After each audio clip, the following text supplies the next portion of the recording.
Welcome back to Harvard. There's new scrutiny of President Trump's so-called winter White House in Palm Beach, Florida.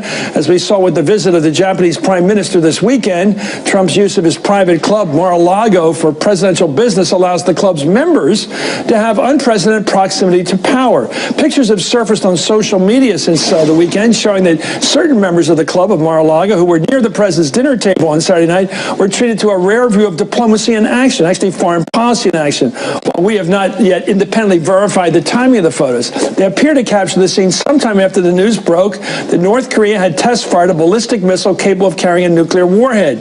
As the Washington Post described it, quote, Trump and Abe turned their dinner table into an open-air situation room. Aides and translators surrounded the two leaders as other diners chatted and gawked around them, with staffers using the flashlights on their cell phones to illuminate documents on the darkened outdoor terrace. Press Secretary Sean Spicer said today that the president had already been briefed on the launch, and the only thing discussed at the dinner table was the logistics of their joint press conference. Well, another photograph on social media showed a member of the club posing alongside one of the several military officials who he says is responsible for carrying the nuclear football, which allows the president to launch an attack on a moment's notice. I'm joined right now at the round table by David Ignatius, columnist with the Washington Post. Sabrina Siddiqui is a political reporter with The Guardian, and Jeremy Bash is a former CIA chief of staff and MSNBC national security analyst. Jeremy, what do you make of this? I keep referring to the Romanovs because they do everything as a family. It's like a king at court. All these people sitting having dinner the other night when they're talking about attacking that mission to go to Yemen that didn't work out so well. Then we have them sitting around talking with the Prime Minister. The Prime Minister Chan must say, what kind of country is it? They're sitting around like I don't know what, all this royal family trappings with people coming in listening, bringing their cameras, and then Hillary gets practically booted from the earth for sending out some emails, and these guys they're doing it all in public. That's right. I think it's actually okay to have dinner in a restaurant with a counterpart, have the spouses there. That's okay. But national security decision-making should not be a spectator sport. You don't want to confuse dinner theater with diplomacy. And if they're talking something sensitive, by God, you don't want people waving around these cell phones and potentially photographing or recording things that are in the documents. What do you make of this? Twice this has happened where dinner time seems to be decision time. Right, and Sean Spicer is saying that no classified information was discussed when they were out in public, but we just have to take the White House at its word. That's proven to be problematic in the past. And what were these documents, and why we're looking over people's shoulders to get shots of this stuff? Well, in addition to the fact that we don't know what kind of security screening is in place for these members, it's also that they're paying $200,000 in the club. That's the security screen. Have access to the president, as well as the fact that they're also allowed, if you're a member, to invite guests. So what's the security in place for them to bring people from the outside? We don't know if they are foreign, they have ties to foreign governments, if they're trying to influence the president on policy. There's a whole host of unanswered questions. Well, David, you know espionage by now. Wouldn't you think the Russians would always say, we've got to get somebody into Mar-a-Lago now? And the Israelis, everybody, the Arabs, they all want membership cards now. This is the hottest intel job going to be a waiter at Mar-a-Lago. West Palm Beach station chief. So, I have to be honest. My outrage meter is not. What do you make of dinner time decision making then? So, stuff happens and it happens at dinner. What I do know about the situation this last room, weekend, you can't get in there with electronics. It's completely sealed off by lead, right? So they have skiffs, and the White House says that the president was in a skiff, which is a secure, compartmented facility that's secure, talking about North Korea before they went out to dinner. We don't know the details. The point I want to make is, from the perspective of Japan, which is a crucial ally, this weekend that Prime Minister Abe spent at Mar-a-Lago was a fantastic thing. Japanese will feel, I think, buoyed by it, that Japanese love golf, the fact that Prime Minister was playing golf. How can he be that? What about the Velvet Glove? Do you think that works when he's running against trade with Japan and China all these months?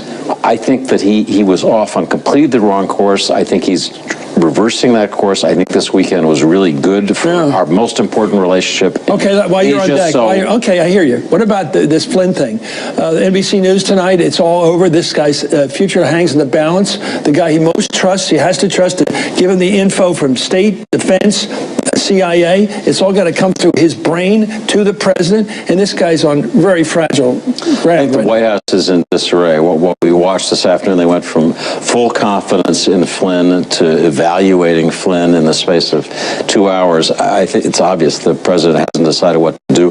This is potentially really damaging for him. National Security Advisor has to be trusted right now. It's fair to say Mike Flynn isn't. I think that with Donald Trump, this is someone who is obsessed with his image, and so I think some of the reticence you see on his part to immediately taking any sort of action against Michael Flynn is not wanting to have to let go his top national security advisor right here 3 weeks in. He doesn't like distractions when it comes to the people he surrounds himself with. Michael Flynn has been a distraction since before he was even appointed to this post. Okay, put that against the fact of keeping him. This is life's decision. Somebody's a pain in the butt, you got to deal with it, right? You don't think it's going to change. Well, I'm looking at Alexander Haig. Reagan had to dump as Secretary of State. Bush is a candidate for Secretary of Defense, a good guy who had a drinking problem. John Tower had to be booted. He got humiliated. And so it's happened before. You can have a shakedown cruise and lose some top people. It doesn't kill your administration. It certainly doesn't. With respect to Donald Trump, as we've seen, there is a lot of dysfunction currently with respect to the White House. You had Kellyanne Conway say that Michael Flynn has a full confidence in the president. Then only an hour later, Sean Spicer is saying that they're valuing the situation. I think they're genuinely here being extremely reactive and haven't yet concluded what the best path forward Jeremy, is. But the one guy with Sonny Liston was unbeatable till he was beaten by Muhammad Ali. And then he could never win again. So you never know when it's going to happen. You're gone. That's right. And the one guy who has national security credentials, who's in the inner circle, who can't be fired, who had not been dragged into this Russia controversy, Mike Pence, the Vice President of the United States. Now he's going to be a witness in investigations into how this whole thing unfolded. He looks very serious. There's a sober-looking guy. Yeah, and if I were him, I'd be upset. I think nobody thinks he ever lies. I think that this is not the problem. The trouble with Pence is he means what he says. Most people say, oh, my God. The round table's sticking with us, and when we come back, these three will tell me something I don't know. He looks...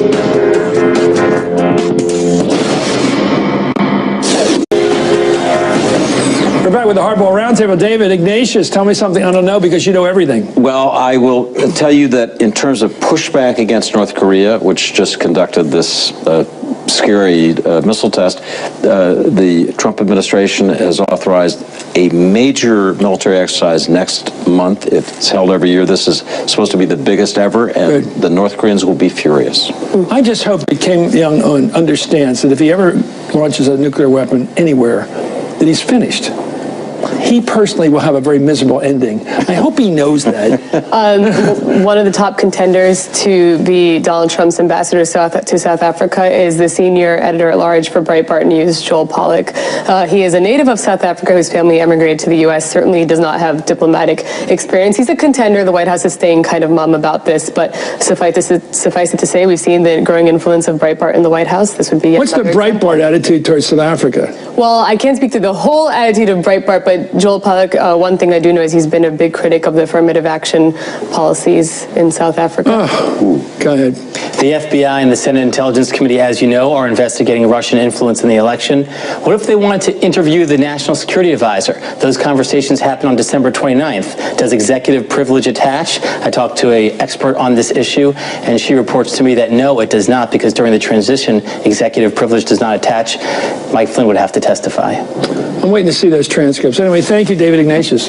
Thank you, Sabrina Siddiqui and Jeremy Bash. When we return, New York Times columnist Thomas Friedman joins us. This is Hardball, where the action is.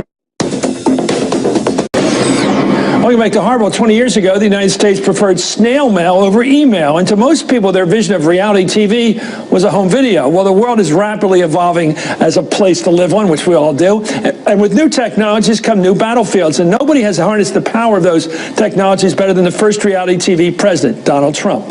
In his new book, Thank You for Being Late, An Optimist's Guide to Thriving in the Age of Accelerations, New York Times columnist Thomas Friedman, who always writes great books, tries to explain our evolving world and assures us there's a way to hang on, or in his words, dance in a hurricane. For more, I'm joined by the great Pulitzer Prize-winning columnist, 3 times he's won it, author Thomas Friedman.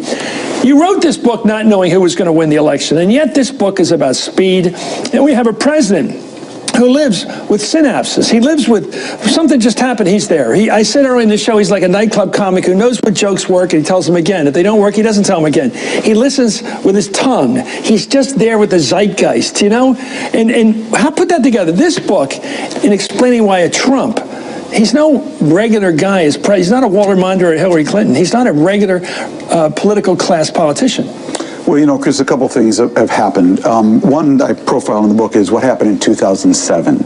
It seems like an innocuous year, but in fact, the iPhone came out in 2007. Hadoop, which created big data, came out in 2007. Facebook went global in 2007. Twitter went global in 2007. IBM Watson came out in 2007. Airbnb started in 2007. Android came out in 2007. The price of sequencing the human genome collapsed in 2007. Turns out that was an amazing technological leap forward, and we completely missed it because of 2008. Yeah. So right when our the economy dropped. Exactly. So right when our physical technologies took off, all the social technologies, the political reform, regulatory reform, really froze, and a lot of people got caught in that dislocation. And I think that's one reason for Brexit and for Trump. Trump appeals to people who are disturbed by this. Yeah, and yet he's exploited it brilliantly. Tweeting at 6:30 in the morning is almost clownish. It is clownish at times, but yet he does dominate the news agenda that day when he does it. There's no question, because we are in an age of acceleration where the power of one has so exploded that we now have a president who can sit in his and tweet and communicate directly to hundreds of millions of people around the world without an editor, a libel lawyer, or a filter. But here's what's really new. Filter is a key word. Exactly. But here's what's really new. The head of ISIS can do the same thing from Raqqa province. That's what's really new about this world. And we saw what happened in the revolution in Egypt, where it was done by cell phones. And look at what happened a week or two ago with the Women's March. That was put together by a woman in Hawaii, a non-politician, a grassroots, classic grassroots. And all of a sudden, the most thrilling for the people on the progressive side of things, it's happened in a long time. People just got up and marched to Washington, women especially. It was an amazing thing. And the thing about Twitter, Facebook, Instagram, all these things, they're great for getting out a crowd. But as I profile in the book, a couple of people who are leaders of movements like the movement in Egypt, they're great for getting people in a crowd. They're terrible for actually pursuing and building an organization. You know, Lenin said organization is everything. Yeah. And at the end of the day, these technologies, they're great for arousing people, but they're not good people for go to meetings. people. Somebody once said socialism would never make it in this country because nobody wants to go to meetings. Yeah, and will people go to meetings? Yeah, it turns out that doing that old-fashioned stuff, getting a group together, going door to door, builds alliances and solidarity that really matter in the end in delivering political change. History, I love it. You know, I write about it, you do too. Yeah. I mean, I'm always thinking about what happened with Nixon, what happened with Reagan, how's that useful today, what happened with W. I see the mistakes that have been made, I see what worked, you know, Jim Baker, great chief of staff, things like that. And yet I get with the age of Twitter, with the age of tweeting, if you say that's history, that's a put down. Yeah. That's history. Well, I wasn't around then. That's the one that drives me crazy. Well, I wasn't around during Lincoln and FDR, but I do know they were good at something. Well, you know, I hear young people sometimes saying, you know, I'm upset about this. I say, what did you do? I say, I tweeted about it. I say, you tweeted about it. That's like firing a mortar into the Milky Way galaxy. You got to get out of Facebook into somebody's face. That's how politics actually happens. And what worries me about this moment in particular, Chris, especially that Stephen Miller story you've been talking about tonight. You know, driving over here, I was talking to my teacher and friend, Dov Seidman. Dov makes a really important distinction between moral authority and formal authority. Yeah. So what the Trump has now is formal authority. In fact, they keep telling you, we won, okay? But he has zero moral authority right now. And I think that's really going to matter in time, okay? Because when he gets into a crisis and he's got to look into the eyes of the American people and say, trust me, believe me, North Korea is really doing this. I had to act in this way. The fact that he has no moral authority now, they keep telling you, Kellyanne Conway, she keeps saying, we won, get over it. Yeah. That's not going to do it in a crisis. Anyway, the book, once again, I want to thank everybody for being here. It's Thank You. Strange title, very ironic and brilliant for people. Thank you for being late. This guy has never let us down. Read this book, buy it this weekend. No, it's not this weekend, it's Monday night. Buy it now. Anyway, on Amazon. Thank you for being late. An Optimist Guide to Thriving in the Age of Acceleration. And by the way, you're always going to feel more optimistic after reading Thomas Friedman, which is a good thing in the age of, what's his name? When we return, let me finish with Trump Watch. That's the man I'm talking about. You're watching Hardball.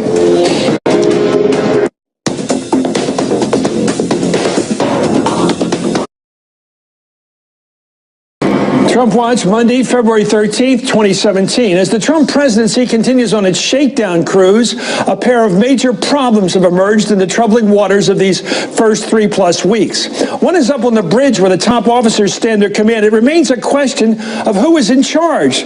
The president makes calls to foreign leaders without checking with those advising him. How does he deal with these important leaders without some kind of guidance from the people he's brought aboard? How do the people he's brought aboard now know what he's going to tweet at 6:30 tomorrow morning? Who's studying the charts for him? Who's keeping the logs? Apparently no one. Which brings us to the question whether he trusts his navigator. Does he? Does he believe Michael Flynn is giving him the straight skinny? Does he believe his G2 when he says he must have forgotten talking to the Russians about the Obama sanctions? Does he? And then there's the other problem, the one down below. What's with all the leaks? Leak after leak after leak. On every bulkhead and up there on the overhead, you see the hard spray coming into the ship. Another dreaded sign of another dreaded leak. When's he going to plug those leaks, Mr. President? When's the captain going to get off his phone, get up on the bridge, and start getting control of the ship? Because the ship of state right now is listing. Can't you tell? And why is the captain so obsessed with matters like the sales decisions at Nordstrom's or his press secretary's clothing choices? Shouldn't he be focused on the mission? It's hardball for now. Thanks for being with us. All In with Chris Hayes starts right now. Will Donald Trump position himself from here to November as a candidate against those policies of regime change? Donald Trump tonight positioned himself as a candidate who, on the issue of trade and foreign policy, sides with the great, broad, heart and soul of working people in this country in both parties. Welcome back to Harbor. That was then-candidate Trump's speechwriter Stephen Miller following Trump's acceptance speech at the Republican National Convention in Cleveland last summer. Well, now Steve Miller is the senior policy advisor in the Trump White House, helping to shape the president's most controversial moves, the wall between us and Mexico, pulling out of the TPP trade deal, and, of course, the travel ban. Well, this weekend, Steve Miller mounted an aggressive defense of the policies coming out of the White House and took on the three branches of government, the press, also the issue of voter fraud. Let's watch him. We have a president who has done more in 3 weeks than most presidents have done in an entire administration. We have equal branches of government in this country. The judiciary is not supreme. There's no such thing as judicial supremacy.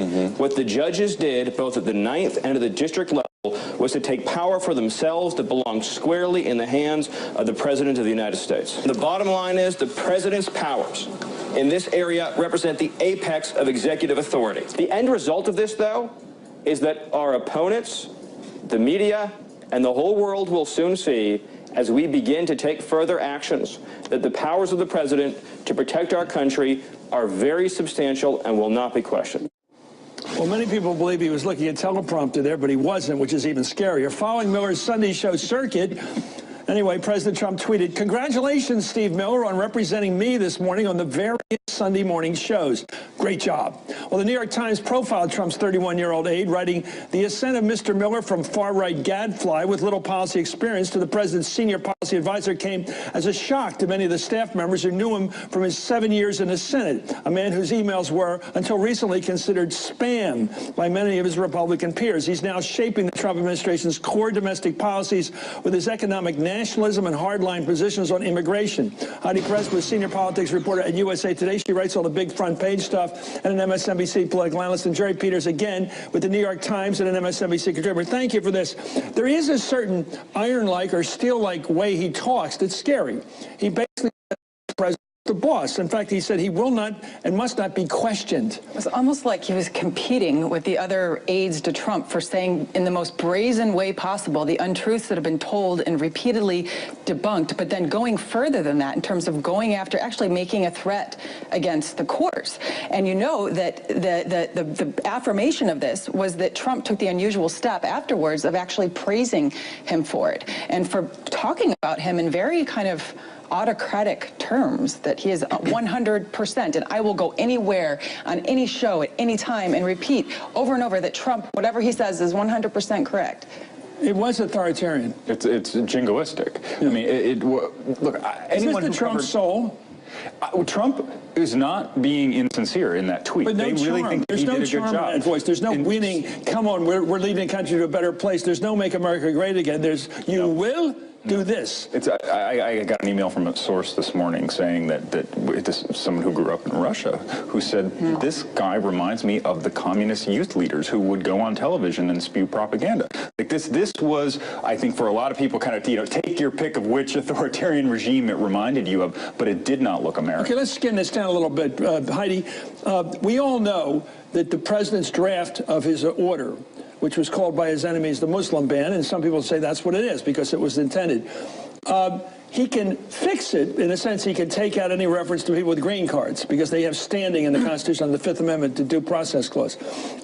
He can take out that reference to religious minorities, which is seen as another indication this is a religious ban. He can fix it in those ways, but he's still left with the history of having listened to Giuliani, and Giuliani went out there bragging and said, this is really a Muslim ban with different language, and his own words on the campaign stump, so that any liberal judge, maybe not a conservative judge, any liberal judge at the appellate level will get a hold of this and say, sorry, buddy, it's still a Muslim ban. It's a breaking of the establishment. He himself called it a Muslim ban, and the Ninth Circuit... After it was written?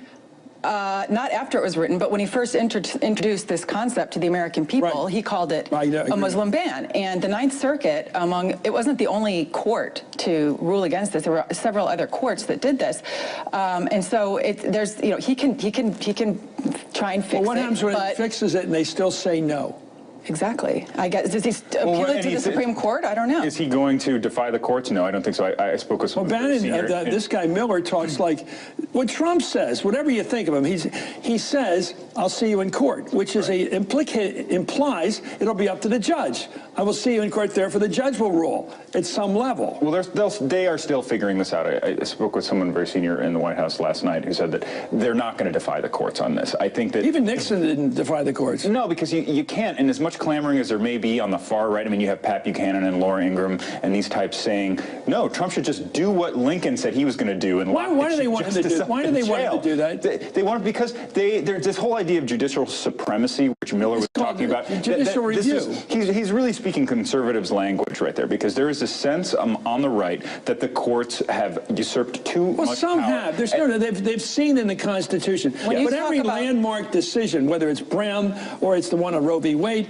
they've found in the Constitution an inherent purpose, because we didn't know about airplanes back in the 18th century, but we have an Air Force. There's a lot of things we had to interpret. And they said there is a privacy implication in there in the rights to women, for example. Well, you said, and they did think that separate but equal was never equal, because they found that young black kids, when shown pictures of white and black dolls, said the whites are better looking. And they discovered this discrimination sent a note of inferiority to people, and they decided to make these judgments about implications of the Constitution. It took thinking. Jeremy, and if you just go by the wording, of the Constitution, we're back in the 18th century. You said they're not going to defy the courts, but I actually obtained an email that is from a spammer similar to what Stephen Miller was. Now, I don't know who's paying attention. What's a spammer? If they're actually a spammer, an emailer, okay, a conservative emailer. Bannon is on the email link, and they talk actually about the fact that they believe that the Supreme Court ruling that established the court's oversight over the executive, Marbury versus Madison, was wrongly decided. So there is this fringe element. Yeah, there absolutely is on the right. Because they're so mistrustful. Well, when does the fight? If you have the courts and you have the Congress and you have the president, who can be the umpire if it isn't the courts? Well, it has to be the courts. That's the thing, and that's what's so odd about Stephen Miller's reasoning here is he talks about, in one breath, equal branches of government, and then talks about the executive being supreme. Which makes you think there's going to be an exception in this case, because they say it's a national security issue, a national security concern, and in that case, he has, in his words, absolute power. What did you make of? Now, this is unfair because I don't know Sean Spicer. I got no problem with him. He's a tough guy. He can take this. What was he getting his picture taken Sunday morning? Rolling the lid off of Steve Miller. I mean, they treat Miller like he's a debutante or something. Who is this? Who is this guy that's showing himself in public and has to be cleaned up for the camera? It's a pecking order. I don't know. Yeah, if Trump cannot. Well, here, watch this. This picture captures White House Press Secretary Steve Sean rolling the lid off of Steve Miller's suit. What is that about? He's got the pocket kerchief too, a sign of authority. The whole thing. This is Sunday. I think he's giving more material for Saturday Night Live. I hope it's a joke. Yeah, if Trump can't unsee a woman playing his press secretary, he's not going to be able to unsee that. Brutal. Somebody told me that. But don't I was saying on a radio interview in San Francisco today, it was the first time they sort of switched the gender, but the look is very similar. I mean, Melissa does. She's got the Irish red face and everything of Spicer, but the gender switch, I said that's got to be the first time that's ever been done as part of parody. Apparently, Will Ferrell played Janet Reno. He did, yeah. He was great at it. Sessions Janet was Reno's played dance by a woman, party. too. Janet Reno's dance party. Those are the skits. That'll shake you up. I think this is what they're doing to get under their skin, though, because did you notice Sessions was played by a woman, and then you see Rosie O'Donnell is openly competing, contending to play Bannon. No, she wants to be Bannon. Yeah. They know how to get inside Trump's head. Why would anybody? Rosie's tough. He's really tough. Anyway, well, thank you guys. It looks to me like this is strange. This guy does have a scary metal to him, don't you think? Steve Miller? He's not the Those comments, I think, are scary. I think they're scary. You will, on this line, which is, the president will not be questioned. He will not be questioned. It's a tad hyperbolic. Anyway, thank you, Heidi Presworth. Thank you, Jennifer. We're all doing that. Jeremy Peters. The Senate has enough votes now to put Steve Mnuchin over the top. That wasn't a surprise. He is now the Secretary of the Treasury. He got the 51 votes he needs as the vote continues to be on that. Mnuchin is expected to be sworn in later tonight. Up next, our roundtable. Growing pressure tonight on National Security Advisor Mike Flynn. We've been talking about that. And the strange show this weekend at Mar-a-Lago after North Korea's missile launch. It is the strangest family dinner with all these club members talking about what are we going to do. And Hillary got knocked around a lot over email. And here's an open discussion at a club about what we're going to do because of a North Korea missile shot. Anyway, this is Hardball where the action is.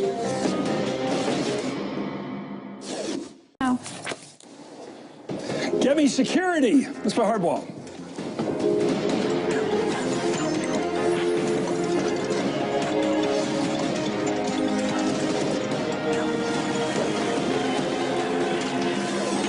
Good evening, I'm Chris Matthews in Washington. A Capitol tonight in turmoil. When someone gets fired these days, the boss presses a buzzer and says, get me security. But what if the boss is the President of the United States and the problem official is the Director of National Security himself? All three of the country's top metropolitan newspapers today led on their right-hand top column with the turmoil over President Trump's National Security Chief, Michael Flynn. Is he in or out? In every one of these stories, you read quote after quote from the civil servants under Flynn chopping away at him. Several aides have been encouraging Donald Trump to fire Flynn, though a move is, quote, not imminent, they say. According to one senior official, however, he's fine for now. On Friday, the Washington Post reported that Flynn discussed sanctions with the Russian ambassador weeks before President Trump's inauguration. Now, previously, the White House, even Vice President Pence himself, had denied that conversation. Flynn says he cannot recall if sanctions were discussed with the Russians, though they might have been, he says. Well, according to the Washington Post, the attitude in the White House right now has turned against Flynn. One administration official is quoted as saying, well, I know this phrase, the knives are out for Flynn. Another official told the Washington Post, Flynn is running out of friends, no question. The broad consensus in the White House is that he lied. The vice president feels like he lied in a position that needs to be no drama. It's no drama, no stop drama. Anyway, it is no stop drama. I should be very surprised, he said, if he lasts much longer. That's a White House official. Earlier today, Kellyanne Conway, counselor to the president, pushed back on some of the off-the-record criticism of Flynn. Does the National Security Advisor right now enjoy the full confidence of President Trump? Yes, General Flynn does enjoy the full confidence of the president. By saying he enjoys the full confidence of the president, are you saying you're satisfied that he did not have those conversations, that he did not mislead the vice president? No, those are two different questions. You asked me, and I'll repeat the answer, does he have the full confidence of the president? Yes, he does. Then you're asking me, what did he talk about with people when I wasn't on the phone? So the only way for me to answer that is to tell you what he has said, which is that he can't recall. Well, that was Steve Kornacki, sleeves rolled up in his custom way, getting to the hard truth there with Kellyanne. Late today, Press Secretary Sean Spicer said President Trump is, quote, this is a killer line, evaluating the situation. Whoa. According to Politico, Flynn is not the only senior staff on shaky ground tonight. Quote, Trump has told several people that he's particularly displeased with National Security Advisor Michael Flynn. He has mused aloud about Press Secretary Sean Spicer posing specific questions to confidants about how they think Spicer's doing behind the lectern. Others have talked with the president, begun to wonder about the future of Chief of Staff Reince Priebus. All three seem to be hanging in there a bit dangerously. Anyway, hour, the United States Senate will be voting on another matter on President Trump's pick to be Treasury Secretary Steve Mnuchin. We'll bring you that balloting as it occurs. You're looking at the chamber now. But first, I'm joined by the Washington Post Philip Rucker, Washington Post columnist, and MSNBC political analyst Eugene Robinson, and Christopher Ruddy, the chief executive of Newsmax Media and a friend of President Trump's. This weekend, he criticized Reince Priebus, saying he was in over his head. We'll get back to his pushback as well. Phil, let me talk to you about this. What strikes me, having read your paper for years, and struck by a couple of things. One is the way the people dump on Flynn, and the people dumping on him seem to be the most important people in this administration: Secretary of State, Secretary of Defense, and CIA Director. They're all showing displeasure with him somehow. But the voices that you keep quoting are the people who are the civil servants working for the National Security Council, people like that. They're blabbing away, leaking away their dislike for Flynn with impunity, like they're not afraid of anybody. These guys are usually safe people who work their whole lives to work their way up to a position of influence and scared to death they'll ever be fired if they talk out of turn. And they're all talking out of turn. What is going on? I don't want to kill your sources, but it's weird. And it's not just them. It's also political appointees in the White House who are displeased with Flynn. But why are they talking to the press? Aren't they afraid of Trump? Well, no, I think Trump is frustrated with Flynn. He talked to some friends over the weekend about Flynn, and they came away with the impression that he was frustrated with Flynn. So he doesn't care if the guy's being wasted in the newspapers? Apparently His not. National Security Advisor. Chris, 4 days have gone by now since the Washington Post first broke the story last Thursday, and the president has still not come out to say he defends Flynn or that Flynn has his full confidence. And the issue, according to the reporting I've been doing the last couple of days, is not that Flynn had the conversation with the Russian ambassador. It's that he misled or even lied to the vice what would be the motive? What would be a motive for not telling the truth? Well, if you have the conversation and he got heat about it, he could have said, well, we may have passed it over a bit, because to avoid perjury, you'd never say it didn't happen. You say, we might have, we didn't. You don't ever get out and say black and white, it never happened. And then when it comes out, you did talk about it, you're perjurious. But Flynn led Vice President Pence to believe that he absolutely did not talk about the sanctions with the Russian ambassador. Why did he give a blanket denial? To have Pence go out on television and cover for him. And it wasn't just Pence who did that. Reince Priebus, the chief of staff, Sean Spicer, the press secretary, both of them went out publicly in January to say Flynn never discussed Bill Clinton did, by the way, in a very different situation. In fact, he did, according to let other people lie for him, which I dearly detest, making other people lie for you. Let's bring in Gene, and let's bring in Chris Ruddy. Gene, this is, you know these papers, it's like the Synoptic Gospels today. All three major metropolitan papers, the Wall Street Journal, the New York Times, all say the biggest story is right here on the right-hand side, that this guy's in trouble. And he is the guy who goes to the president if something hits the fan, North Korea, Middle East, Russia, he's supposed to be sitting with the president with the charts and the log books and telling him, this is where we're at here, and it's really tricky. But he doesn't have anybody sitting with him now. It's evolved into one of really the key posts in Washington, one of the key jobs in Washington, because the Secretary of State is off in Foggy Bottom, the CIA director's out in Langley, Defense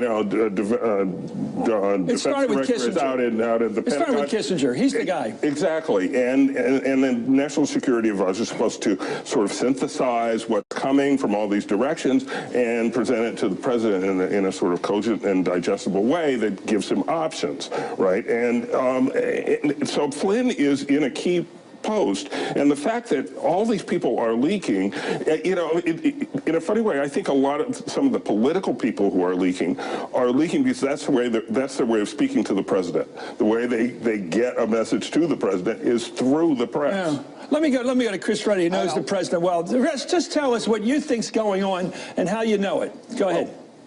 Well, I think the president is a very loyal guy, and he's a lot more deliberate than everyone in the press is giving him credit for.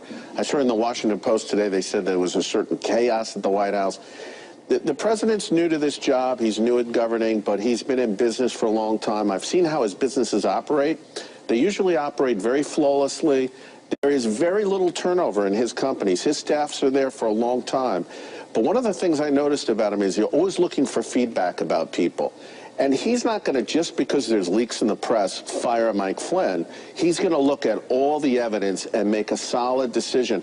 And if all the guys don't, Flynn has so many enemies, Chris. You know that he was not liked in the Obama administration. The national security guys, he's an outside-the-box guy. He wanted to be a lot more abrasive in dealing with ISIS and Islam.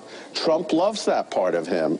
But if there is some serious thing that he did wrong, Trump will cut him. But I have not been told that he's going to be doing something like that, but I can tell you he's going to act very deliberately here and be careful what. Well, let me stay with you on this. Let me stay with you. You know the job of the NSC director, as Gene was just pointing out, it's an incredibly, it's almost like a concert conductor. You have to bring in what the state has given you, which is important stuff. You got to bring in what the Defense Department has as capability, and you got to get the G2, the Intelligence Committee, to bring in what they've got, and you got to weave it all together and hand it to the president and say, here's the situation, here's the skinny. This is what you're facing, Mr. President. You got a couple choices here. It's that important a job, even for a guy like Trump who does operate on his own. Doesn't he have to make up his mind pretty quick about Michael Flynn? I think he's going to make a determination we're going to hear pretty soon. Now, the fact that Kellyanne came out and said full confidence, that's pretty powerful. I don't think that the president says that type of thing unless he's serious. And I think you would have had some more indication. I think he's going through a period, from what we're seeing in the White House, where they're deliberating and they're reviewing the data and information. Well, here's what you're right. But here's what I got here. Here's Spicer, who does speak for the president. The president's evaluating the situation. He's speaking to Vice President Pence relative to the conversation the vice president had with Flynn, and also speaking to various other people about what he considers the single most important subject there is, our national security. And now, Chris, here's the question. Do you think if it comes out that he lied to the vice president and he lied to Spicer, if he said, I never had any conversation about sanctions, Obama's sanctions against Russia, the sanctions was him about because of Russia's fiddling in the election and the campaign, do you think if he lied about that, if he told an untruth, is that a mortal sin, as we say, or not? Is that the end or not? It sounds like a very serious offense, but I always say my job as a journalist is not telling who the president should hire or fire. I'm here to make criticisms. If he lied, that's really serious. I think it undercuts his complete credibility, if that's true. Well, let's go back to a lighter subject, Sean Spicer.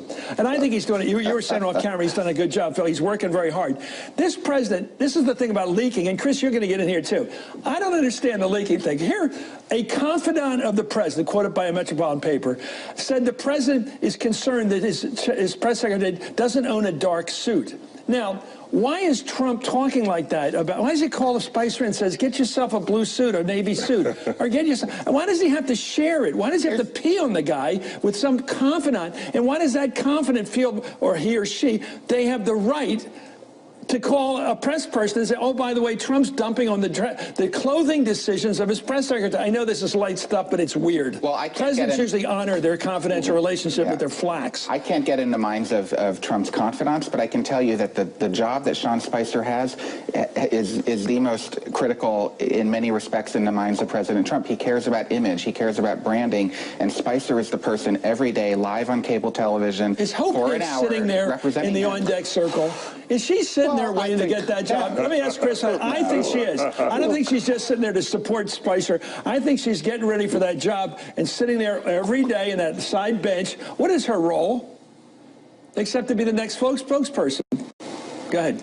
Chris, I think that Spicer's done a good job in a very difficult environment. He's on a learning curve. We've had an extremely hostile press vis-a-vis the president. Do you think the White House press corps is hostile? The people in that room, really? Are you watching the same press conferences I am? I know they're tough, but I don't want to give the president. I mean, even your discussion about the president's comment about his suit, maybe he was joking. I don't know. You know, this president's different. He says what he thinks. People like that. There's an authenticity to it. He is the first non-politician, the first citizen president in the history of the United States. He's on a learning curve himself. He's a very quick learner. I think there would be really bad optics for them to fire Spicer. The guy's been there. He's learning the job, and I think it would be a mistake to fire him. Well, I'm going to ask you an easy question now, Chris. It's great to have you on. I want you to come on in again and again. Trump, I think, wonderful ability in the campaign, whatever you think of him, and our viewers, a lot of them don't like him.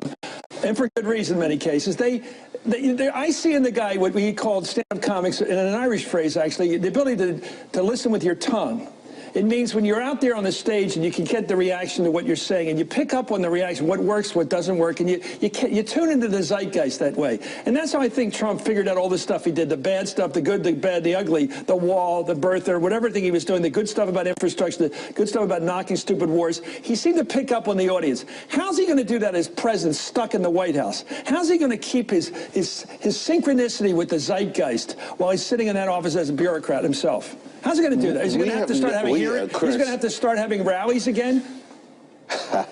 Well, we have never had a president as accessible to the media and to other people. Yeah, but who's out seeking out discussions. He'll be out and about. He loves going out to those rallies. I'm waiting for that. He loves going out. He doesn't seem to want to spend all the time that every other president weekend sitting in the White House. He's already getting out to Florida. He's going up to New York. He's moving around.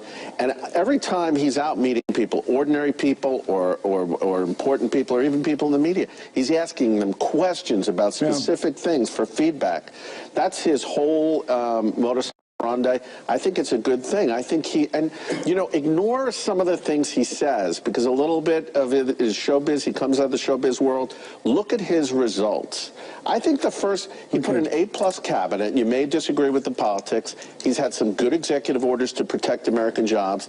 Give him a chance. Yeah, I mean, it's only 2 or 3 weeks into this. I am not conclusive. If you watch this show, you know I'm not. Thank you, Chris Ruddy, for coming on. I want to go back to the group here for a second here. Gene especially, don't pay attention to everything he says. Now, the problem, reporters we call ourselves scribes for a reason. We write down words we hear, and it's very hard to say, delete that, ignore that. That's the problem. I'm not down with that, right? I mean, you just can't do that. You have to pay attention to what the President of the United States says. You have to. I know. You can't not pay attention to what the President of the United States says. Take him seriously, but not literally. But you have to take it literally to get to the seriously. You have to take Phil, you're a guy who takes him literally. Yeah, his word is policy. And when he tweets at 6 in the morning, that's a policy statement. That is a statement of opinion from the President of the United States, and we take it seriously. We report it as news.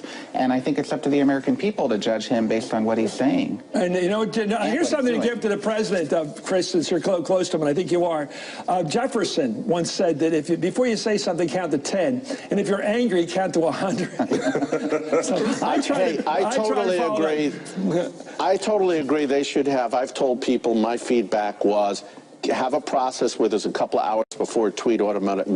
I think they're going to throttle back over time. Yeah. He's gone from campaign mode into presidential mode. It's taking a little. There's a transition period. I think it will happen. And I think it'll be good and positive. Thank you so much. I think we used to call it in our network the 7-second delay. And I think it takes more than 7 seconds to calm down, and I mean it. Anyway, thank you for coming on. Please keep coming back. Christopher Ruddy, Phil Rucker, great reporting. You and the Post, and the Times are in one great reporter campaign. I love We've got a lot to cover. I love the competition. It's the good old days. It's back with Ben Bradley and Abe Rosenthal and all that stuff. Anyway, we'll be back. Thanks so much. The Senate right now, by the way, is voting on the confirmation of Steve Mnuchin to be the next Secretary of Treasury. He needs a simple majority, of course, under the nuclear rules. 51 votes, and he's expected to win confirmation. And coming up tonight here in Hardball, President Trump's senior White House policy advisor, Stephen Miller, is going to come here. Actually, he said this weekend that the powers of the president will not be questioned. I wish he would come here. Well, see, I think the president does get questioned, even here. Plus, why is the president of the United States running his response to North Korea's missile test this weekend from the dining hall at Mar-a-Lago? View of that club's guest. Is this any way to run a government? Hillary got in trouble for email. This guy's having these meetings in public. And the Israeli Prime Minister Benjamin Netanyahu came to the White House. It was coming on Wednesday. We're joined tonight by the great New York Times columnist Thomas Friedman to talk a bit about that. Finally, let me finish with Trump Watch tonight. This is Hardball, where the action is.